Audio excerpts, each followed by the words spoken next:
Greetings, my dear viewer. You're on the channel The Price of Cheating. The channel is for those who appreciate traditional family values and condemn adultery. So be sure to subscribe to the channel. Let's get started. My name is Mark, and I would like to invite you on a journey that began when our son Robert spread his wings and flew into adulthood. Passionate about studying other countries, he got a place at the National University, and soon he was going to embark on an exciting adventure that would delay him for many years.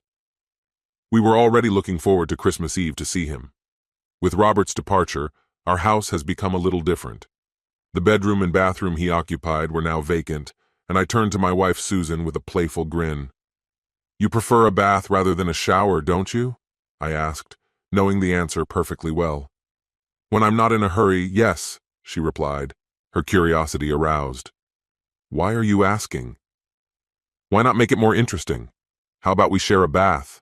I suggested. She hesitated, her cheeks flushed at the hint of intrigue. "No, yes. Maybe later." A spark of mischief lit up in my head. "How about we move all the laundry to the bathroom?" I suggested, feeling a growing excitement. "There's a shower over the bathtub if needed, and our bathroom doesn't have a bathtub. Think about it. No more arguing about where to sit, and you won't have to think about my relentless neatness." She laughed, and I saw the gears turn. As the week went on, I noticed that her wardrobe was changing, more bright work clothes and daring underwear. Fridays became a showcase, and I found myself attracted to her playful confidence.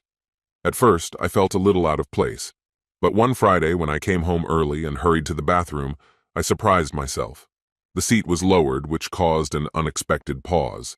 At that moment, I realized that our house was being transformed, as was our relationship.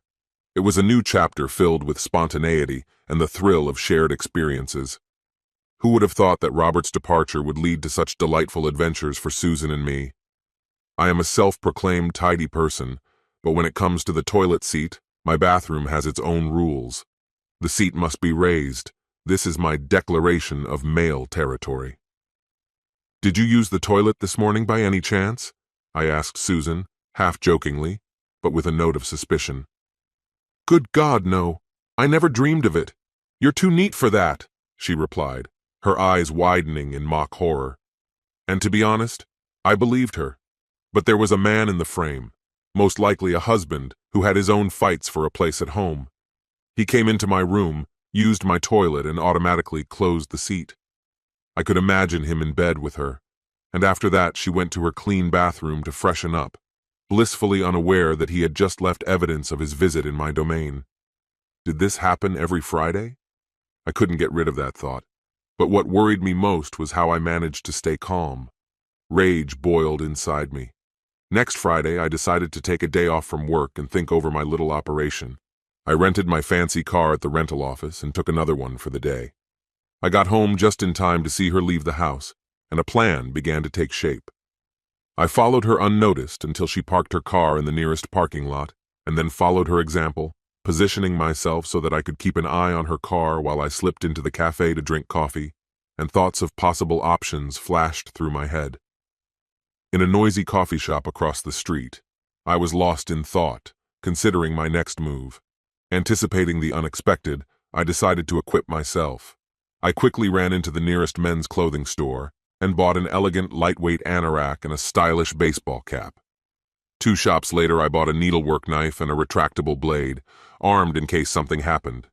With a sense of satisfaction, I returned to the parking lot and took my former place, like an experienced professional. Returning to the coffee shop, I took another cup of steaming tea and headed to my rented car, carefully monitoring the surroundings. At exactly 11 a.m., a man got out of an elegant car parked next to Susan's car, which aroused my curiosity. Just 2 minutes later, Susan got out of the car, slipped into her car, and opened the passenger door, inviting him in with casual grace. They headed to a popular pub, famous for its irresistible lunch dishes. I followed them unnoticed, changing into my disguise as they settled down at a cozy table at the back entrance, where there was plenty of room for them. The pub was only half full, which provided perfect cover as I settled down at the bar, keeping my eyes on their table. Gathering my courage, I went to the waiter and ordered. He hesitated, but I showed him the 20 pounds, and his reluctance disappeared. "Come on, it'll only take a second," I urged, my heart pounding with anticipation. The scene unfolded like a well-rehearsed play. I went to the bathroom, discreetly poured out beer and coffee, and then went back into the dining room. Their table was right between me and the exit, a perfect vantage point. The waiter, who now understood my plan, approached them, pretending to be clumsy when he dropped his spoon at Susan's feet. When she stretched out her legs in surprise, both she and the man paid attention to him. Taking advantage of the moment, I slipped behind her chair and grabbed her purse, which was hanging on the back. She disappeared under my anorak as I left the house, adrenaline pumping through my veins. On the street, I quickly rummaged through her things, found the keys and climbed into her car, leaving the rented car behind. The exciting chase has just begun. It seems that the plan unfolded in parts, each of which was more mysterious than the previous one. Almost instinctively, I drove to the airport and parked the car in a long-term parking lot, like a moth attracted by a flickering light. After getting out of the car, I absent-mindedly wiped the steering wheel and gearshift lever, finding several spots of my own fingerprints, traces of my presence in a place that seemed strangely familiar and at the same time alien. As I was riding in a taxi back to the pub, my phone buzzed from an incoming call from an unknown number. "Hello, is this Mr. Mark Miller?" the voice on the other end asked. "Who is this?" I replied, feeling curious. "This is a pub. There is a lady here who seems to have dialed the wrong number." I felt annoyed and abruptly hung up the phone. However, the calls continued to arrive, each of them more insistent than the previous one. I canceled them one by one, amused by the confusion on the other end. Were they puzzled by my silence, or did they really make a mistake with the number?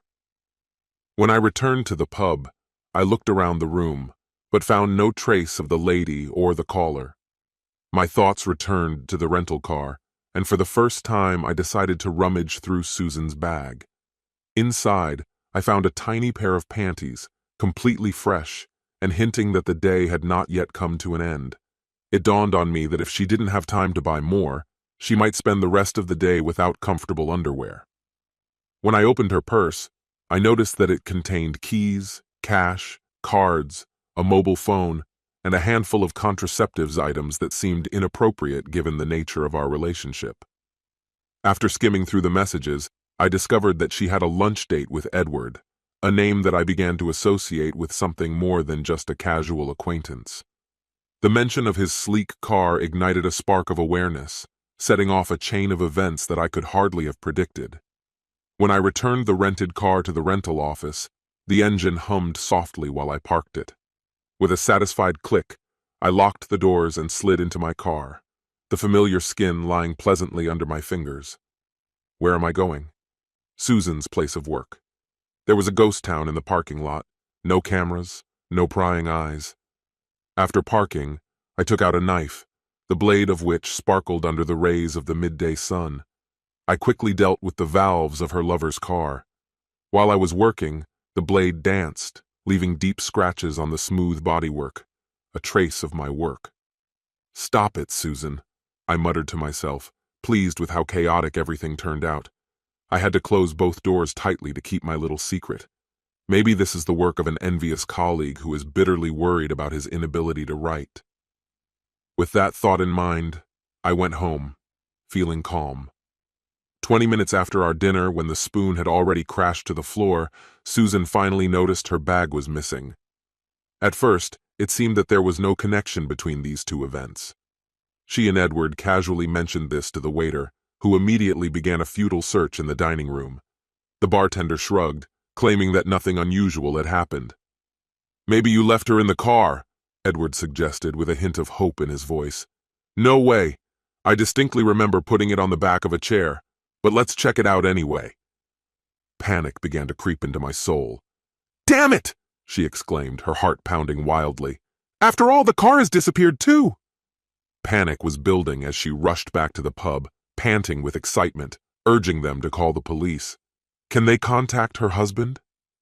They tried, but every time they dialed the number, they seemed to come to a dead end. When the police finally arrived, she laid out the whole confusing story, trying to piece it together. Ignoring the chaos around her, she realized that the keys were in her bag. It looked like the thief had his eye on her car, and panic was creeping up on her. Time was running out, her house was vulnerable, and every second counted. In the confusion, Susan couldn't remember if there was anything in her purse that could lead a thief right to her doorstep. Tension hung between her and Edward, and they found themselves at an impasse, wanting to go their separate ways. However, the police insisted that they check her house first, promising to escort them to the station after that to give evidence. The officer will stand guard while they deal with the consequences. At the station, they tried to call me at work, but found out that I had a personal day off. The anxiety grew as they dialed the phone number, but Susan became more and more convinced that she had mixed up the numbers. After what seemed like an eternity, they were finally given the go-ahead to leave. There was no cash in Susan's purse, and the officers were suddenly inundated with calls, which caused them to stand in place for at least an hour. At the moment the situation was clarified, Edward called a taxi, and they went back to the office. During the trip, they came up with an alibi for themselves, repeating the story that two colleagues were just enjoying lunch, which turned into chaos. When they reached Edward's luxury car, an unexpected turn awaited them. To get Susan home, he would have to fork out for another taxi. The door swung open and she stormed in, venting her frustration. "Did you come by taxi? What the hell are you doing here?" she shouted, and her voice echoed in the silence. She collapsed onto the couch, the weight of the day pressing down on her until she couldn't hold back anymore and her emotions burst out. Once again, I found myself in a waiting state, and then, out of the blue, she appeared, Susan, haggardly getting out of a taxi. "Problems with the car?" I asked, burning with curiosity. She seemed a little deflated by my question. "Actually, my car was stolen, and my bag too." "How could this happen?" I was dying to find out, but she waved me off. "I'll explain everything, but first I need to take a shower. I spent the whole day in a dirty police station." I wasn't going to let her escape that easily. "Shower later. Give me all the details now. Sit down." I've rarely been this assertive, but I felt she needed to back off, and I wasn't going to let her slip away just yet. With a careful sigh, she sat down in her seat and told me everything that had happened. I listened attentively, sincerely sympathizing, but soon I wanted to dig deeper. "Where did you eat? Who were you with?"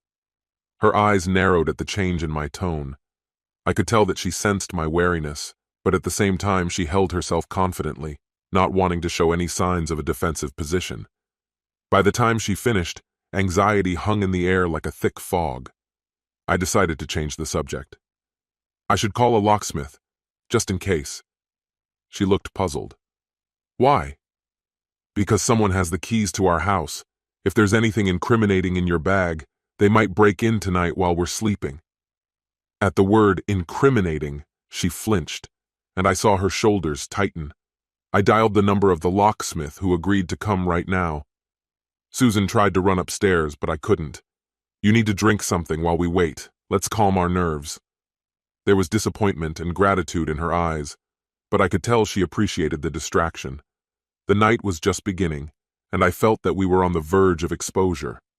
While she was enjoying the wine, I positioned myself behind her, gently kneading her shoulders and neck. A grin spread across my face as I felt her tension begin to fade, but she suddenly tensed up again, nervously tugging at her skirt. At that moment, a locksmith appeared, breaking the moment. "Okay, let him in," I ordered, watching her expression change. "You can just stand there while he changes the locks on the front and back doors." "Why should I do this?" she defended herself. "You're the one who lost the keys after lunch with that guy." Her silence spoke volumes. Her anxiety was still palpable. When everything was ready, I went to pay the bill, calling Susan with me. The locksmith handed us 2 blister packs, each of which had locks made using only 2 keys. He handed one of the packages to me. "I would like you to be the one to open it and check both keys. After a day like yours, I'm sure you'll appreciate the extra security." I carefully opened the package, first checking the keys to the front door, and then repeating the procedure for the back. After paying him, I put all 4 keys in my pocket. However, Susan still hadn't gone upstairs. "Okay," I said, breaking the silence. "Let's put an end to this terrible day." She shifted uncomfortably, clearly still tense. "By the way," I added casually, holding out my hand to show the contraceptives, "you dropped this. I'm sure it's yours. Do you want to enlighten me how long you've been using them and who was lucky enough to be in your company?" "It's not mine," she replied sharply, her denial hanging in the air, as did the tension between us. "But you're not listening to me. I know it's yours, and I'm giving you one last chance to be honest. To make it easier, let me spell it out for you. I've seen Edward's name in your contacts. Now tell me, how long has this been going on?" "What? I promise I'm not connected to anyone. It's not mine." "Lift up your skirt." "No way!" I pushed her into a chair and she sat down on it, staggered, trying to keep her balance. As soon as she sat down, I pulled her skirt up to her waist, exposing her bare skin against the cool skin. "Where are your panties?" I squeezed my knees between her knees, not giving her a chance to close them. She instinctively covered herself with her hands. "Why are you doing this?" Her palms remained in place, creating a useless barrier. "I had a little incident at work," she finally admitted. Well, got into an unpleasant situation, and I threw them in the toilet." "And what did you do with them?" "I threw them in the trash. It's always frustrating when you don't plan everything properly. As a result, you end up in a web of hasty questions. It's too late to regret now." "Why didn't you buy spare parts? Have you been hanging around all day?" "Shortly before lunch, I found myself in a whirlwind of chaos. I intended to pick up the necessary things on my way to work, but fate had other plans. My car was stolen, and everything suddenly got out of control." "And then Edward showed up. You left with him without panties. Seriously, why didn't you just stop by the store on your way to the pub?" The very thought of it was terrible. "He's the one in charge of the project I'm temporarily involved in." "And what do you think is more uncomfortable than trying to enjoy lunch while the wind playfully teases you?" She stopped talking, and I grabbed her wrist, pulled her to her feet and led her upstairs. Her eyes widened in disbelief when she noticed the 2 packed suitcases. "Here's everything you'll need in the next few days while I start the divorce process," I announced. "And just so you know, there are no fresh panties for you there, and you definitely won't get new keys." Tears streamed down her face. Reality hit her hard. "Why are you so sure?" she whispered, her voice trembling. I couldn't help but remember the last time she found joy in this place. It was probably in the main bathroom where he had the audacity to use my toilet bowl and lower the seat. I was not devoid of emotion as I walked down the stairs with one of her bags. We stood in a dim hallway, tension in the air. "And where should I go?" she cried, her voice breaking. "I don't have any money or cards. I can't afford a hotel, and without a car, I can't even get a taxi." With a strong push, I pushed her out and then rummaged in one of the drawers. Her purse was there, a stark reminder of her past life. "Your purse is here," I said, handing her the purse. "There are about 50 pounds hidden in it. There are no cards. I'll handle the cancellation tomorrow. And by the way, the rest of the contraceptives are here too. You might want to charge for what's under your skirt if you're so desperate." She hesitated, then reached for her purse, her fingers trembling. "My keys are here," she muttered, hope flashing in her eyes. "Yes, but these house keys won't help you get back into the house. They're useless right now." "And my car?" "She's at the airport. If you decide to pick her up today, think about how far you can stretch those 50 pounds. Just don't come back. You ruined our love, our marriage that lasted 37 years. You ruined everything, and now I'm going to ruin your life. Everyone will know about your betrayal. Goodbye, you vile traitor." This concludes the story. If you like it, then put your powerful like and subscribe to the channel. Greetings, my dear viewer. You're on the channel The Price of Cheating. The channel is for those who appreciate traditional family values and condemn adultery. So be sure to subscribe to the channel. Let's get started. When I drove away from the dealership, I was overcome with an incredible sense of excitement. The couple who handed me the keys to their car seemed as happy as I was, but nothing could compare to the thrill I felt sitting behind the wheel of my brand new BMW. Stopping at a red light, I couldn't help but notice the goofy smile spreading across my face. I already knew exactly what I wanted to do next. As soon as the light turned green, I pressed the gas. The deep, throaty roar of the engine echoed through the air as I pushed the BMW to its limit. Grinning from ear to ear, I slowed down to a more reasonable speed. Pulling into the driveway, I deliberately didn't park in the garage. I knew I wasn't staying home for long. I had other things to do. When I entered the house, I was immediately enveloped by the rich aroma of cooking food. The smell was unmistakable. Spaghetti. I'd never been a big fan of spaghetti, but today it didn't matter. I had other plans. Breaking from my usual habit, I didn't announce my arrival. Instead, I went straight upstairs, changed into my golf attire, grabbed my clubs from the closet, and headed back toward the door. As I reached the threshold, Mary appeared from the kitchen. "Robert, where are you going? Whose car is that outside? Dinner's almost ready. And why are you dressed like that? What's with the golf clubs?" Without missing a beat, I replied, "I'm going to play golf. That car? It's mine. And I'm dressed for golf because I'm going to play." Her face showed confusion and irritation. "You didn't say anything about golf," she protested, clearly upset. "And what about dinner?" she asked, trying to remain calm.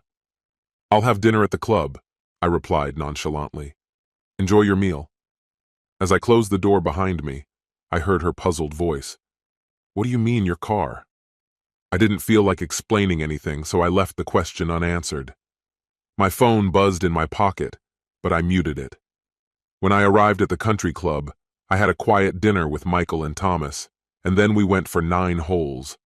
It had been a long time since I last played, and my rusty swing was obvious. By the end of the game, I started feeling more confident, ready for the next round. We agreed to meet again Saturday morning for a full game, had a couple of beers, and then I headed home. I knew a storm awaited me when I returned. And sure enough, when I parked the BMW in the garage and entered the house, there sat Mary, glaring at the TV with an expression of cold fury.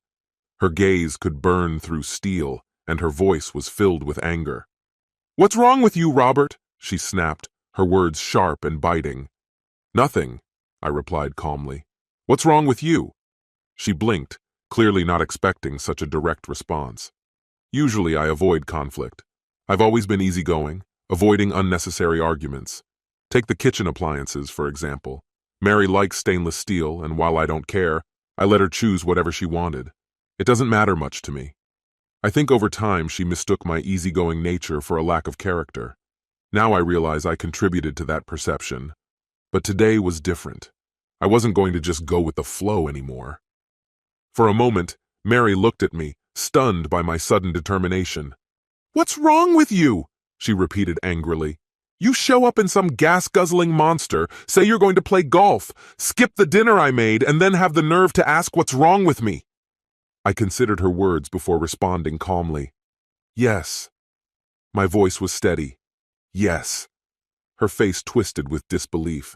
"What do you mean, yes?" she nearly screamed, her frustration boiling over. "I mean, yes, I have the nerve to ask that," I said, utterly unfazed. Her face flushed, patches of irritation showing on her skin. "Are you drunk, Robert? Or are you on something?" she shot back, in disbelief at what she was hearing. After a couple of beers at the country club, I stayed away from any drugs. "You want me to take something?" I asked. For a moment, surprise flashed across her face, but she quickly composed herself. Maybe you should think about taking antipsychotic medication." She stepped back, moving toward the kitchen door that led into the garage. Her gaze was fixed on the car parked inside. "Cool car?"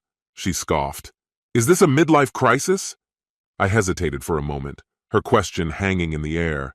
Yeah, maybe it is." "Maybe? What kind of answer is that?" she pressed. "Okay, fine, yes," I admitted. "Something is going on, and I guess at 55 you could call it a midlife crisis." "What's bothering you?" she demanded. Her question caught me off guard. "What are you talking about?" I asked, trying to understand. Clearly frustrated, she sighed. "This crisis you're going through, what's behind it?" "It's personal," I replied, hoping to end the conversation. She looked at me with disbelief. "You're having a crisis, and you're not going to tell me?" "No," I said, keeping my tone even. Stop being an idiot, she snapped. What do you mean, no? You're hiding something from me. Throwing her hands up in frustration, she groaned. I'm tired of the games. What is this ridiculous car doing in our garage, and where is our old car? I traded it for the BMW, I explained, a little calmer than the situation warranted. I never liked the old car. Well, I liked our old car, she countered. Did you think about how ridiculous you'll look driving this thing to work? All the other executives are driving hybrids. They'll be jealous, I shrugged. She didn't buy it. We agreed on the old car. No, I corrected her. You agreed. I just went along with it because it made you happy. Her tone grew sharp. So you don't care about my happiness anymore? Tomorrow you're going to return the BMW and get back our old car. No, I said firmly. She blinked, stunned. What do you mean, no? It means I'm not returning it, and I'm not getting the old car back, I calmly replied. For a moment, she just stared at me, her expression shifting from shock to something more painful. A few days ago, I might have been upset, she said softly. What happened to you, Robert? I go by Rob now, I informed her. From now on, it's Rob.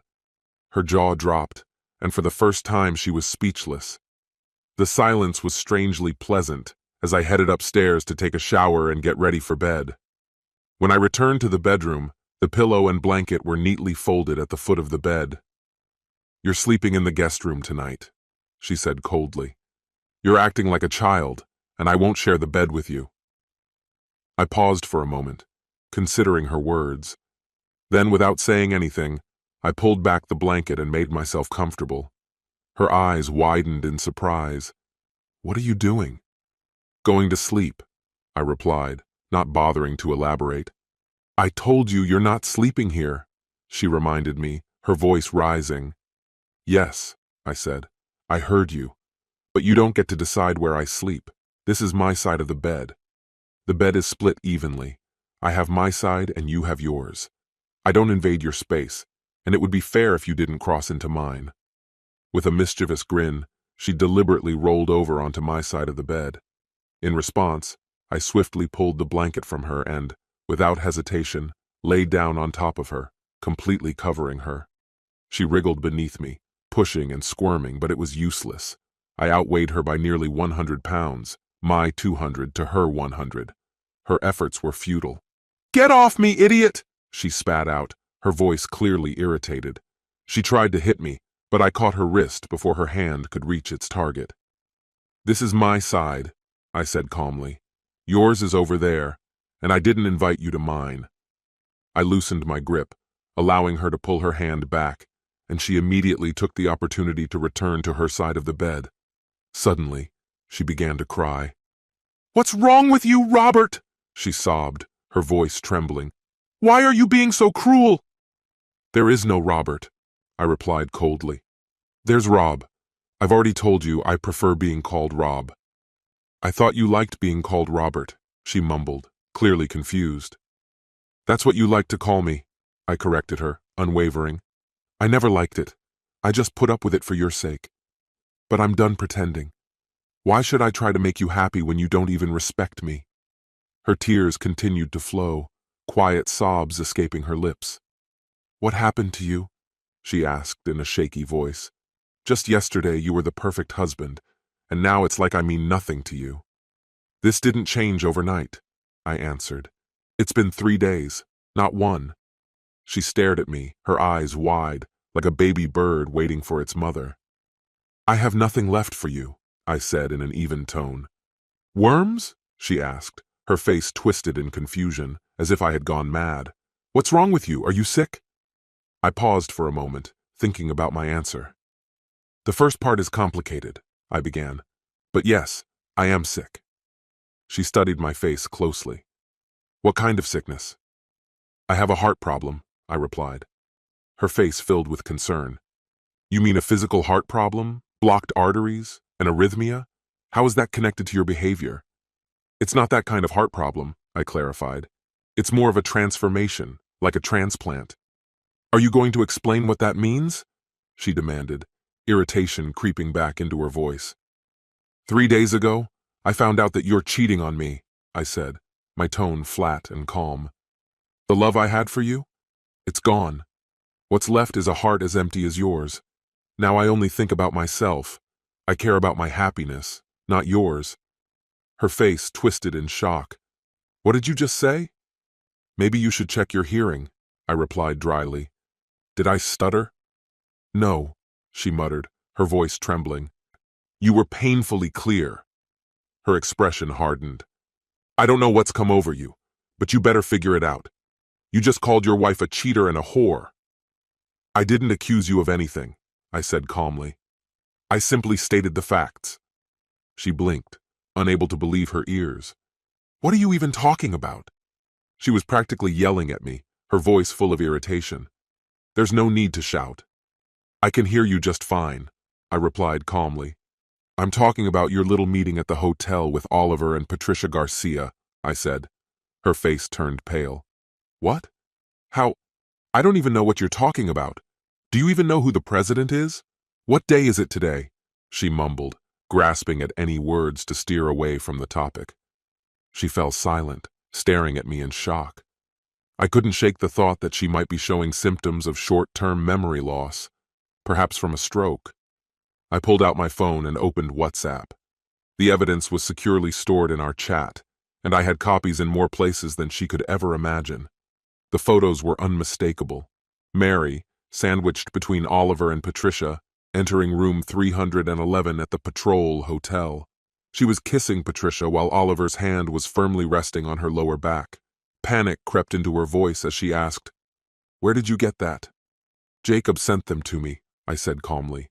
He probably sent them to Bethany too. They're both furious. Jacob, our son, Bethany, our daughter. Remember them? Her eyes widened as if she finally grasped the seriousness of the situation. Jacob, she whispered, almost talking to herself. He saw you. These pictures aren't some random stranger's snapshots, I continued, showing her the photo Jacob had taken. He was dropping off a client at the hotel when he spotted you. He wanted to surprise you, to visit, but instead he caught you on your little date. Fitting word, don't you think? It wasn't...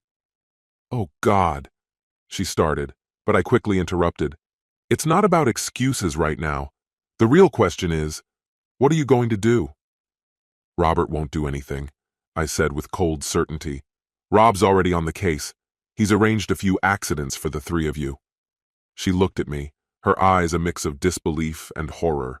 She couldn't tell if I was joking or serious, and that uncertainty paralyzed her. What are you going to do? She asked, her voice trembling, clinging to hope. Not much, I replied, barely hiding my indifference. I called in a couple of old friends. Oliver and Patricia won't make it through tomorrow. And you? I'll wait a bit, until next Wednesday. I knew Oliver and Patricia were supposed to go to work tomorrow, and I suspected that their car's airbags would accidentally fail to deploy when they needed them the most. The crash would be fatal, just as Anthony had said. Everyone knows old cars don't fare well in serious collisions. That's why I sold mine. She stared at me, her jaw dropping, her face a grotesque mix of fear and disbelief.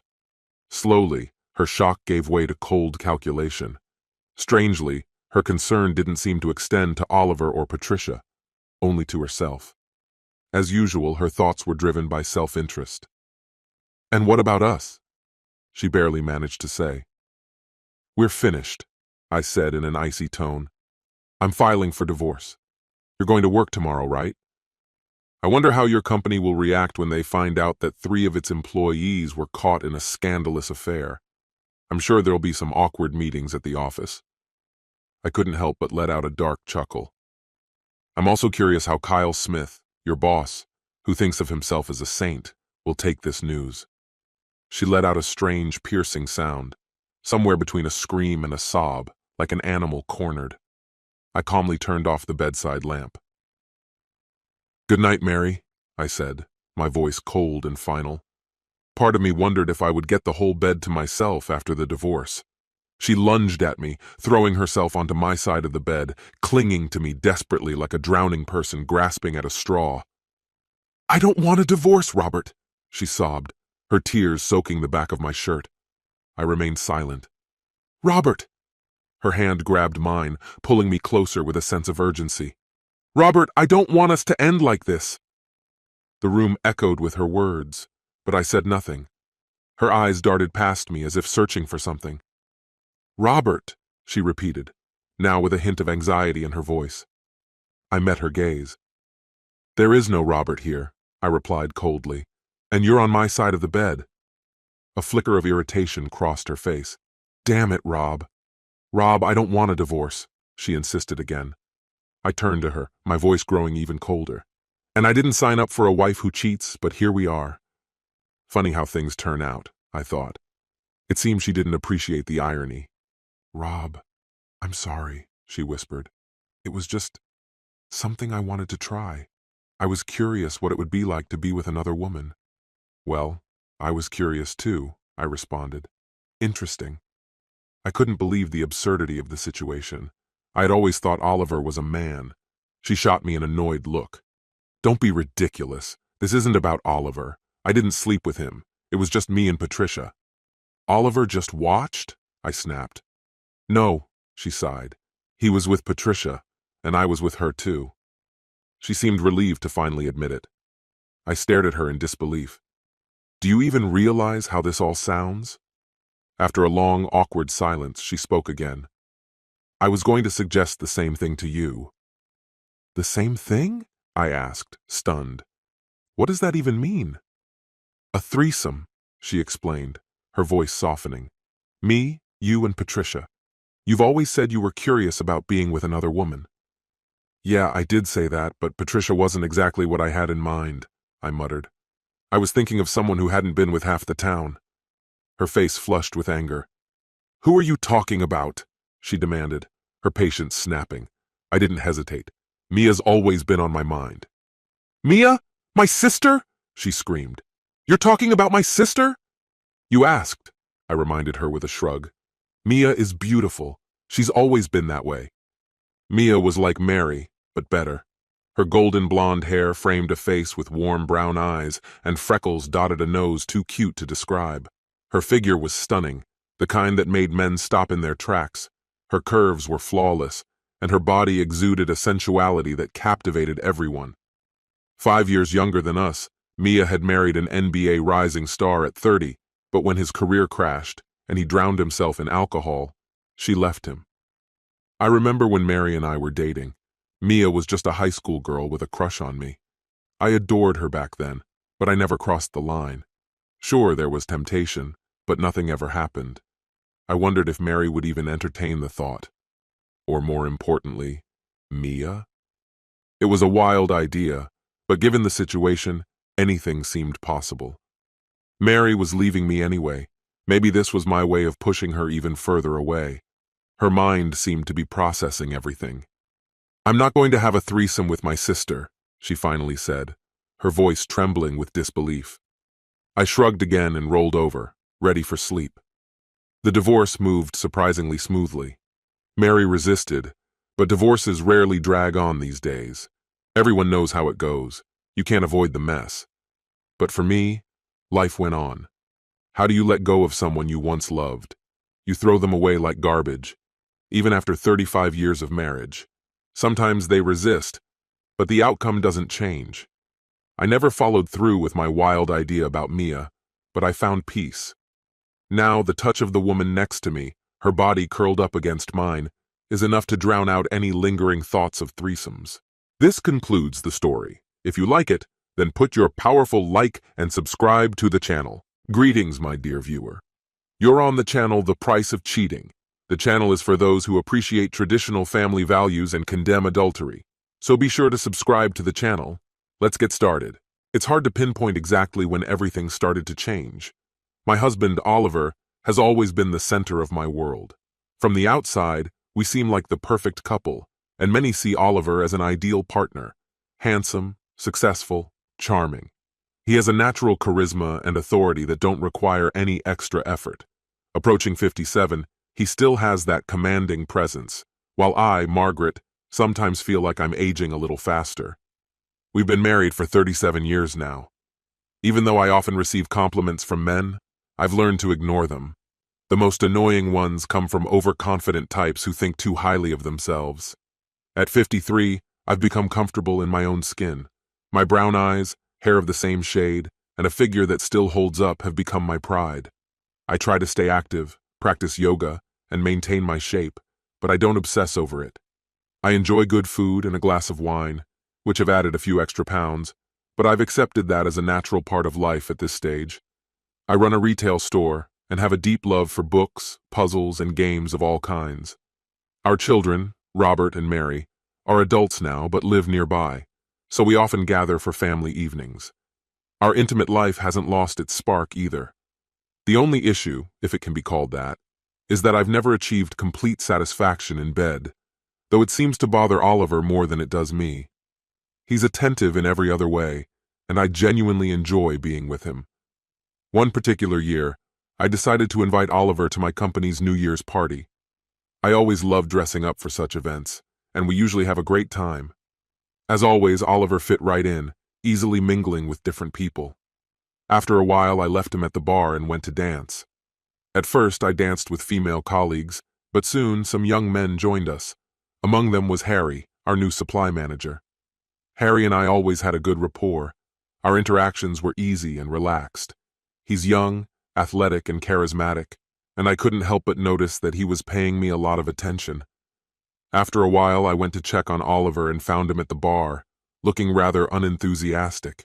He seemed a bit down, as if he was ready to go home. "Sorry, darling," I said.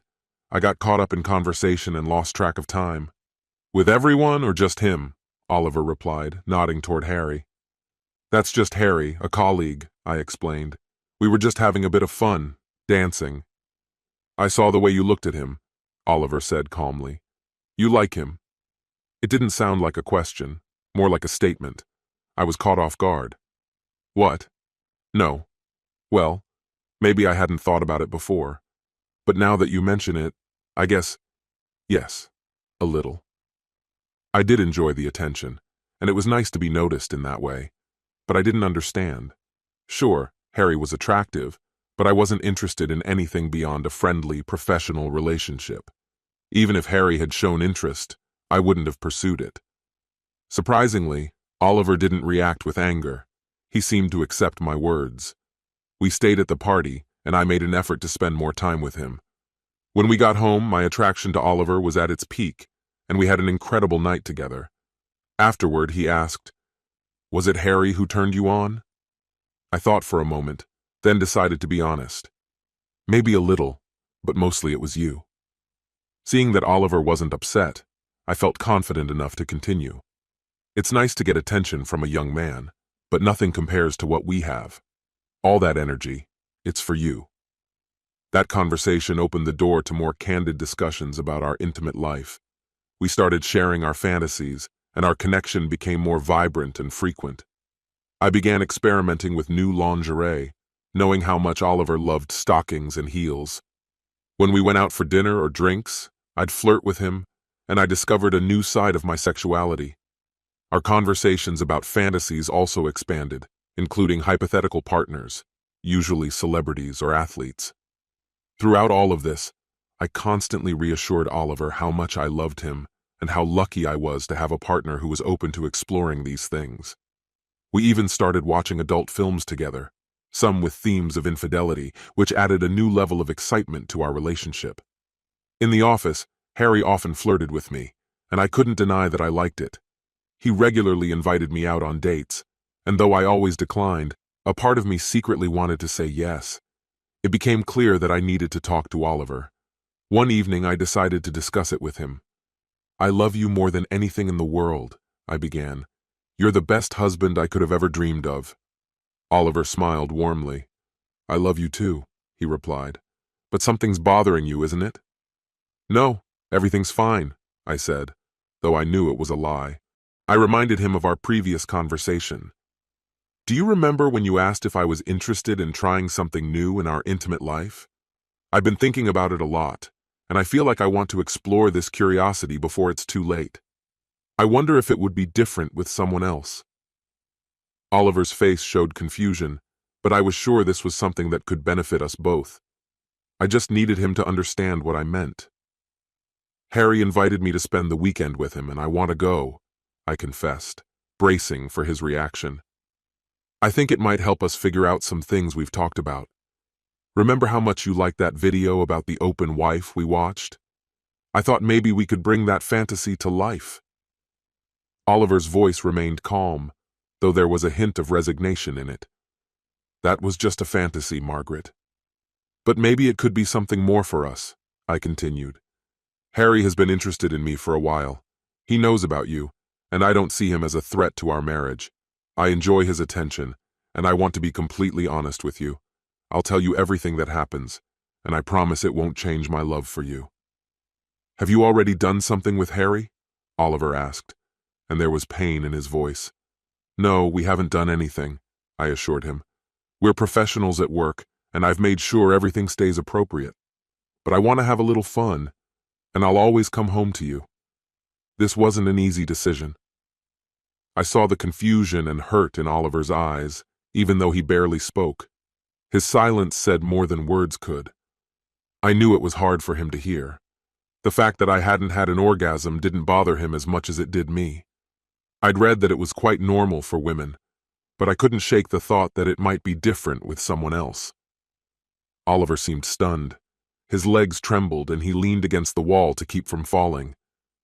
Damn, I thought. Hurting him wasn't my goal, but at least he wasn't angry. I barely slept that night, and I was sure Oliver didn't either. I kept second-guessing whether I had made the right decision, and those doubts haunted me.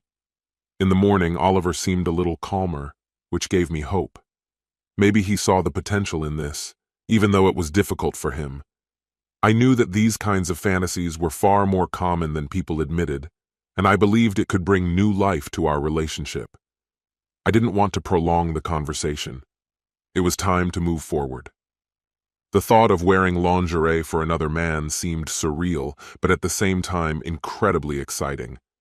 I put on a garter belt, a bra, and tiny thong panties that made me feel bold and a bit sophisticated. The fact that Harry was attractive and in good shape only increased my attraction to him. Guilt began to overwhelm me, but the anticipation quickly drowned it out. I packed my suitcase, mostly with dresses, shoes, and lingerie, and said goodbye to Oliver. I'll be back on Sunday, I promised. Be ready to meet me. I'll keep in touch. I want you to be part of this. Oliver didn't say anything, but I could see the anxiety and uncertainty on his face. I planned to check on him regularly to make sure he was okay. When Harry saw me in that outfit, his desire became immediately obvious.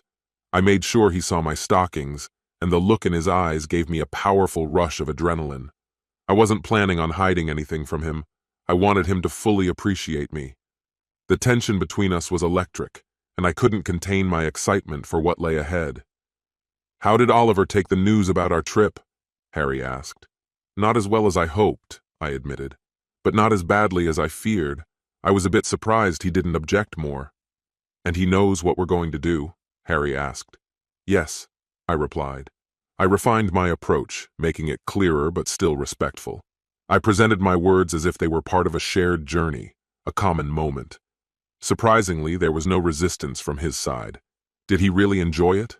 Maybe I should take the risk and reach out to him. Men like him sometimes enjoy a bit of light flirting and anticipation. However, I didn't want to make any assumptions. I decided to check in and dialed his number. Hey, darling, I've arrived safely. The hotel is amazing. How are you doing? The silence on the other end made me frown, but soon my phone buzzed with a message. Have a great time. I had dinner with Robert and Mary. That made me a little uneasy. What had he told the kids? I couldn't imagine him going into details. It would certainly make him uncomfortable. I hoped he was just keeping everything to himself, maybe thinking about me. But it was clear that he was distracting himself with other things. I replied, Harry was a perfect gentleman. It feels like living in a fairy tale. His response was more cryptic than I expected. His messages were short, not as long as I would have liked, but there was no bitterness or pain in them. Harry noticed it too, and seemed to enjoy it, maybe even more than I was prepared for. I started to wonder if there was more truth behind this situation than I wanted to admit. How about we send him a few of our photos? Harry suggested. At first, I hesitated, but then I decided to go for it. I sent a few pictures from the restaurant, adding, "I'm grateful for everything we have, and I can imagine how much more joy we could share together." But after some thought, I changed it to, "We're having a wonderful time on our date." It seemed like the perfect subtle hint to stir something in Oliver. Memories of our anniversary here washed over me. "Looks like you're having a great time. You're all dressed up, though I noticed the ring is missing," he replied. His words took me back to that unforgettable anniversary night when everything felt magical. If tonight was even a fraction like that, it promised to be extraordinary. Maybe we should have picked a different place. I didn't want Oliver to feel replaced or forgotten. My ring still meant the world to me. "Don't worry, darling. By Sunday, it'll be back on my finger when I return. I love you truly." Guilt crept in, but I reassured myself that enjoying time with Harry didn't diminish my love for Oliver. After dinner, we had a few cocktails, and the tension between Harry and me became palpable. We declined the offer for another round and headed to the room.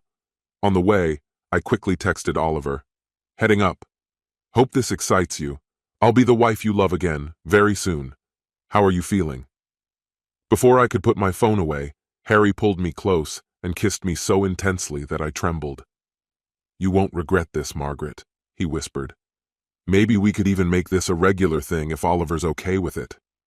His words sent a wave of excitement through me. I felt desired, and it was intoxicatingly new. Harry's touch made my body tingle with electric energy.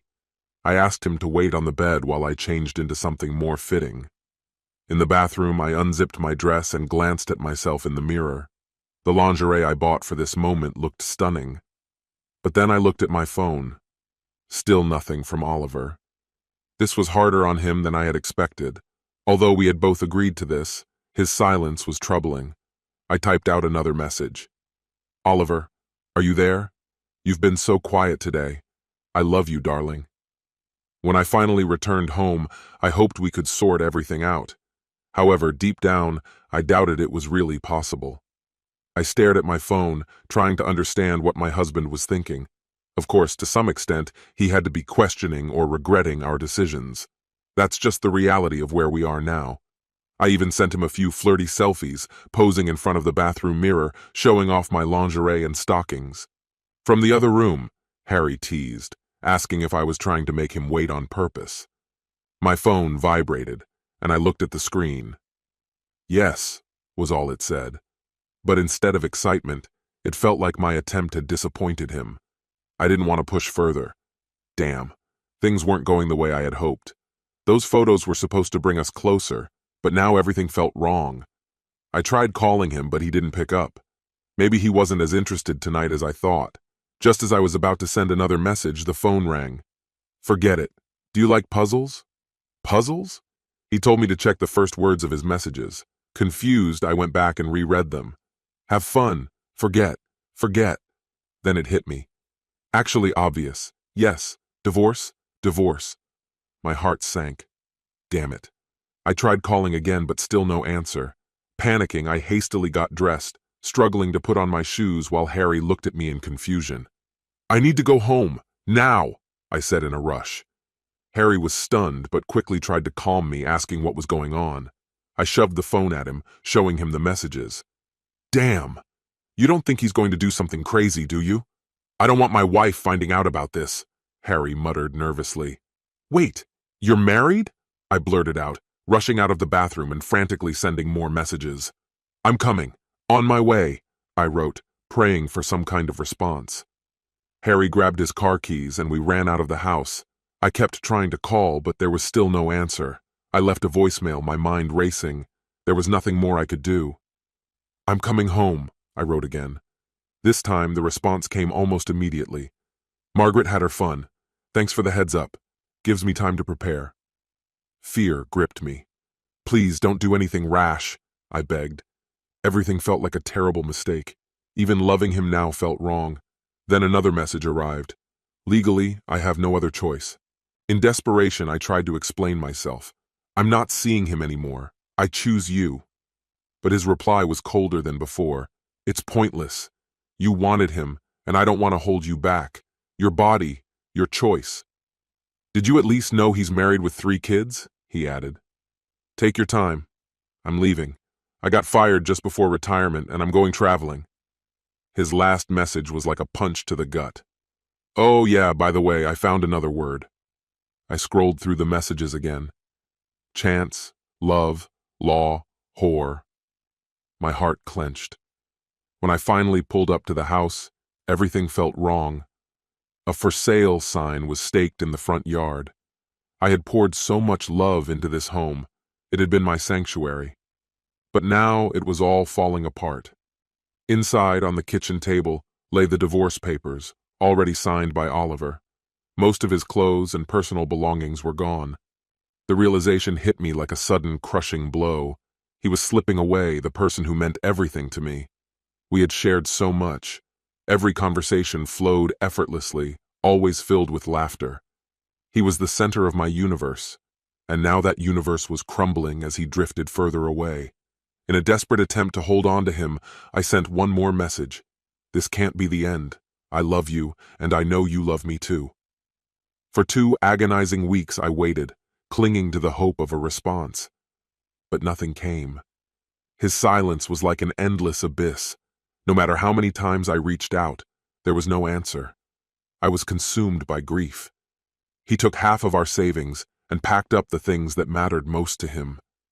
Then, one day, an envelope arrived in the mail, his unmistakable handwriting on the front. Inside was something that knocked the wind out of me, his wedding ring. I broke down again, unable to hold back the tears. The next day, my phone buzzed with a message from him. Hey, just wanted to let you know I arrived safely. The resort is amazing.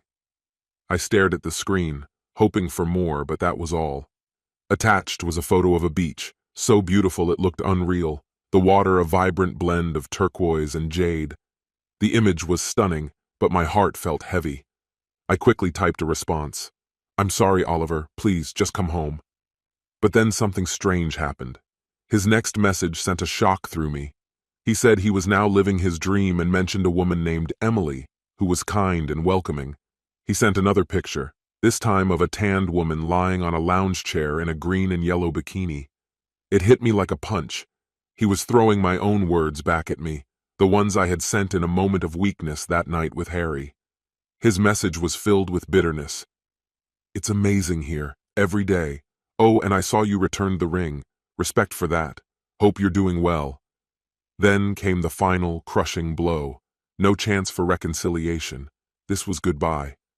My heart tightened as I read and reread those cold words. It was clear. It was over. But Oliver didn't stop there.